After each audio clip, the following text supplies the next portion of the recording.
भगवान की योजना। एक बार की बात है, गांव में एक आदमी रहता था जो बहुत आलसी था।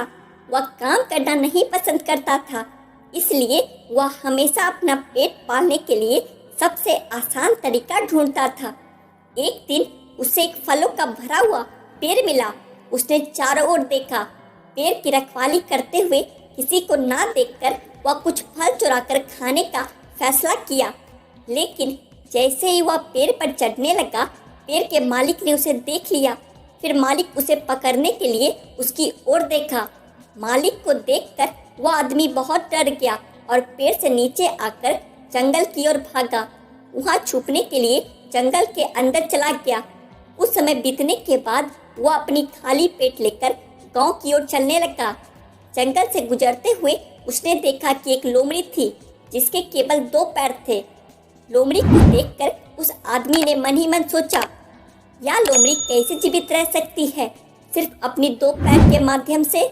वह कैसे अपने लिए खाने का इंतजाम करती है और कैसे अपने आप को दूसरे जानवर से बचाती है।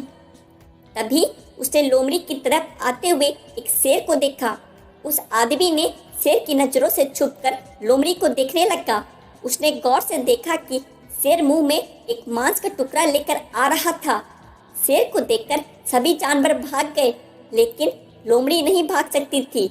वह यह देखकर हैरान हो गया था कि शेर ने लोमड़ी पर हमला तो किया ही नहीं, बल्कि मांस का टुकड़ा वहीं छोड़ दिया और चला गया। यह देखकर उस आदमी ने भगवान की योजना को महसूस किया और सोचा कि भगवान सभी के निर्माता है और उनके पास सभी जीवों का देखभाल करने की योजना है। इसका मतलब भगवान के पास उसके लिए भी कुछ न कुछ योजना है। फिर वह वहां से चला गया और गांव के पास एक पेड़ के नीचे बैठ गया। बैठे बैठे इंतजार कर रहा था कि कोई वहां आए और उसे कुछ खाना खिलाए। वह सड़क की तरफ देखता रहा कि कोई आकर उसे खाना खिलाए, लेकिन पूरा दिन बीत गया और वह अभी भी वहां खाली पेट बैठा था। फिर वह दुखी होकर वहां से वापस गांव की तरफ चलने लगा।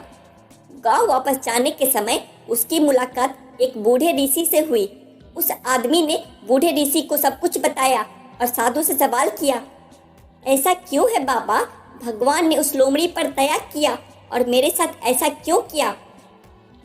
फिर ऋषि ने उस आदमी को कुछ खाना और पानी दिया और मुस्कुराते हुए कहा, यह सच है बेटा कि भगवान के पास सभी के लिए कुछ न कुछ योजना है, इसलिए तुम भी भगवान की योजना का हिस्सा हो। परंतु पुत्र, तुमने भगवान की निराशा को गलत तरीके से लिया, क्योंकि मुझे लगता है भगवान यह नहीं चाहते थे कि तुम लोमड़ी की तरह बनो, बल्कि यह चाहते थे कि तुम शेर की तरह बनो। भगवान ने हमें अपने काम करने की शक्ति और क्षमता दी है, इसलिए हमें हमेशा चीज़ों को सकारात्मक तरीके से देखना चाहिए।